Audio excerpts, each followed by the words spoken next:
നമുക്ക് ഈ since for ഇത് രണ്ടും തമ്മിലുള്ള ഒരു വ്യത്യാസം എന്താണെന്ന് നോക്കാം. അത് ചിലപ്പോഴൊക്കെ തെറ്റുന്നതാണ്.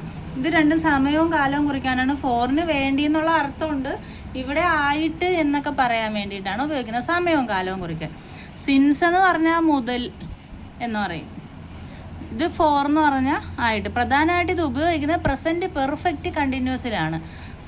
പൂർത്തിയായിട്ടും തുടർന്നുകൊണ്ടിരിക്കുന്ന കാലം, ഇപ്പോഴും തുടർന്നുകൊണ്ടിരിക്കുന്ന കാര്യം, അത് പറയാൻ വേണ്ടിയിട്ട് പറയുന്ന സമയത്ത് ഉപയോഗിക്കുന്നതാണ് സിൻസും ഫോറും.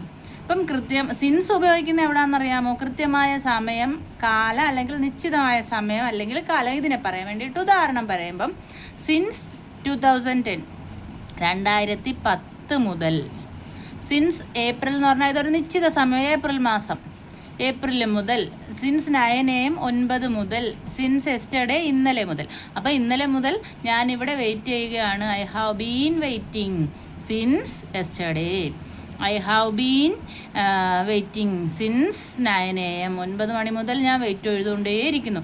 അപ്പോൾ തുടർന്നുകൊണ്ടേയിരിക്കുന്ന കാര്യങ്ങൾ പറയാൻ വേണ്ടിയിട്ടാണ് നമ്മൾ പ്രസൻറ്റ് പെർഫെക്റ്റ് ഉപയോഗിക്കുന്നത്, പെർഫെക്റ്റ് കണ്ടിന്യൂസ് ഉപയോഗിക്കുന്നത്.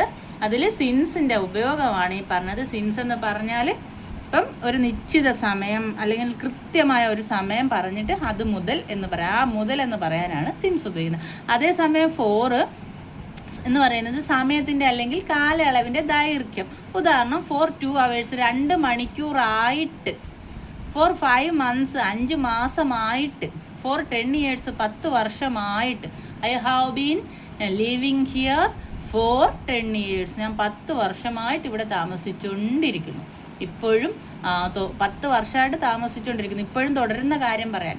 അപ്പം ആയിട്ട് എന്ന് പറയാനാണ് ഇത് ഉപയോഗിക്കുന്നത്. ഇപ്പം 2 മണിക്കൂർ 5 മണിക്കൂർ 10 വർഷം അങ്ങനെയൊക്കെ ഒരു കാലയളവിൻ്റെ ദൈർഘ്യം അല്ലെങ്കിൽ സമയത്തിൻ്റെ ദൈർഘ്യം പറയാൻ ഫോറും, കൃത്യമായ ഒരു നിശ്ചിത സമയം അങ്ങനെ പറയാൻ വേണ്ടിയിട്ട് പറയുമ്പോൾ സിൻസ്. മുതൽ 2010 മുതൽ, ഏപ്രിൽ മുതൽ, 9 മണി മുതൽ, ഇന്നലെ മുതൽ എന്നൊക്കെ പറയാൻ വേണ്ടിയിട്ട് അങ്ങനെ മുതൽ പറയാനാണ് സിൻസ് ഫോർ ഉപയോഗിക്കുന്നത്. ആയിട്ട്. മനസ്സിലായല്ലോ?